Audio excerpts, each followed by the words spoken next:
Nous avons monté très vite cette cellule de crise, presque en amont, je vais dire, des directives que nous avons reçues des autorités.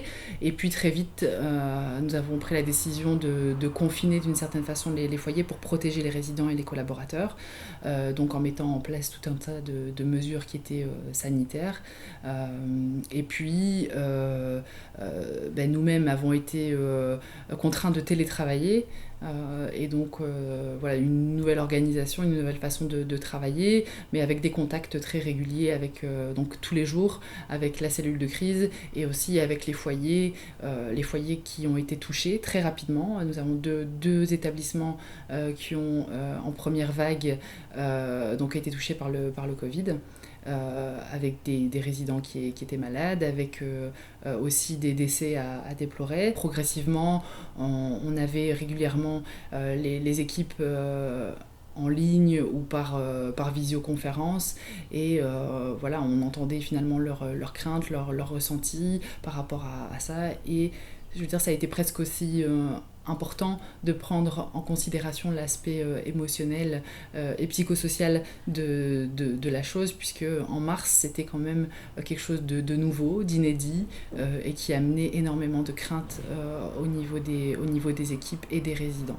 Alors donc on a travaillé je dirais en étroite collaboration avec le docteur Wilmar pour toute la partie procédure justement. On avait quand même connaissance que ce virus est un virus respiratoire et donc on a agi avec nos connaissances sur d'autres virus respiratoires finalement, de ce qu'est un isolement gouttelette, donc des isolements nous n'avons jamais expérimenté, je vais dire, au niveau du réseau, puisque ce sont des cas assez exceptionnels qui sont gérés en général à l'hôpital, et nous avons mis en place des process, des modes d'emploi, des guides pour les équipes, à savoir de comment je dois organiser mon service quand j'ai 1, 2, 3 cas de Covid.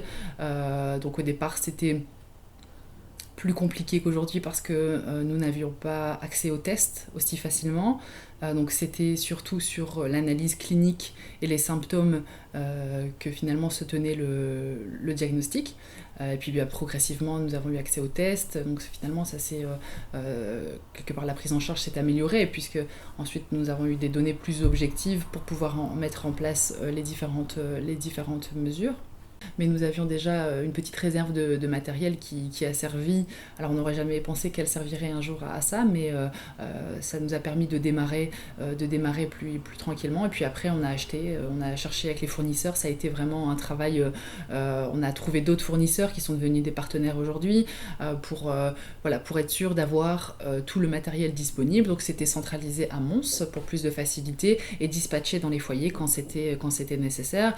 Donc avec l'aide technique des personnes de la plateforme, donc Patrice Castelin, Geoffrey Nimal que vous avez aussi interviewé, qui ont été des acteurs importants, parce qu'il fallait pouvoir préparer les commandes et envoyer sur les différents foyers. Alors quand tout le monde sera déconfiné, effectivement il y aura toute la partie de se mettre en mouvement et de faire pourquoi pas du sport, ou en tout cas une activité physique qui pourra quelque part contrebalancer le fait d'avoir toujours les mêmes apports au niveau de l'alimentation. Il faudra laisser le temps aussi aux résidents de reprendre une vie, de reprendre une activité avant de mettre en place des mesures quelles qu'elles soient, parce que bon, c'est vrai que c'est déjà pas facile pour les résidents, alors les mettre au régime, ça va être encore autre chose. Donc je crois qu'il faut leur laisser le temps aussi finalement de reprendre une activité quand c'est nécessaire, tout doucement, et de pas brusquer les choses.